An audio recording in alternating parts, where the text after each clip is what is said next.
कहानियों की श्रृंखला में आप सभी का हार्दिक स्वागत है। आज की हमारी कहानी है जिगरी दोस्त।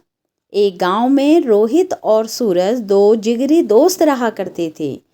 गांव में उनके लिए कोई अच्छा काम नहीं था, इसलिए वे दोनों शहर जाकर काम करने की सोचने लगे और अगले दिन काम की तलाश में निकल गए शहर की ओर। शहर गांव से बहुत दूर था। कई घंटों चलने के बाद दोनों दोस्त एक पेड़ के नीचे आराम करने के लिए बैठे। रोहित सूरज से कहने लगा, शहर अभी भी 4-5 किलोमीटर दूर है। लेकिन सूरज ने कहा, नहीं, शहर मात्र 2-3 किलोमीटर दूर है।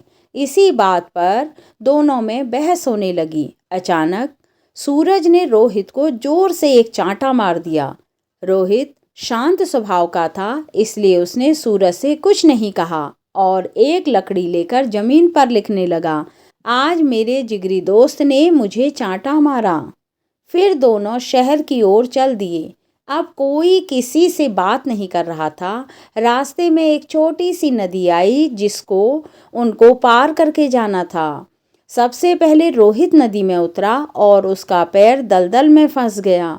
उसने सूरज से मदद मांगी और सूरज जल्दी से भाग के रोहित के पास गया और उसे दलदल से बाहर निकाला। फिर दोनों ने एक साथ नदी पार की। कुछ दूर जाने के बाद रोहित को एक दीवार नजर आई। उसने एक पत्थर ढूंढकर दीवार पर लिखा, आज मेरे जिगरी दोस्त ने मेरी जान बचाई। यह देखकर सूरज रोहित से कहने लगा, जब मैंने तुम्हें थप्पड़ मारा तो तुमने वहीं पर जमीन में उस बात को लिख दिया और अपनी जान बचाने की बात तो तुम नदी के किनारे भी लिख सकते थे, तो इतनी दूर इस दीवार पर क्यों लिखा?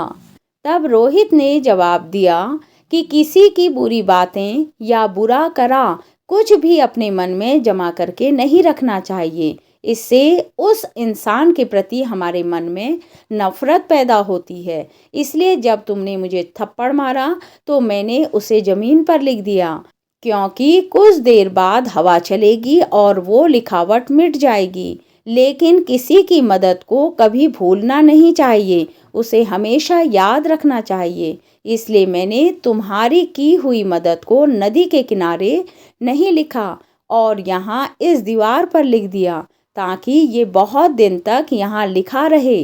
रोहित का जवाब सुनकर सूरज खुश हो गया और रोहित को गले से लगा लिया। फिर दोनों हंसते हंसते एक साथ शहर की ओर जाने लगे। इस कहानी से हमें यह सीख मिलती है कि हमेशा दूसरों की अच्छाई को अपने दिल में जगह देनी चाहिए। इससे हमारे रिश्ते उस इंसान के साथ अच्छे रहते हैं। कहानी सुनने के लिए धन्यवाद।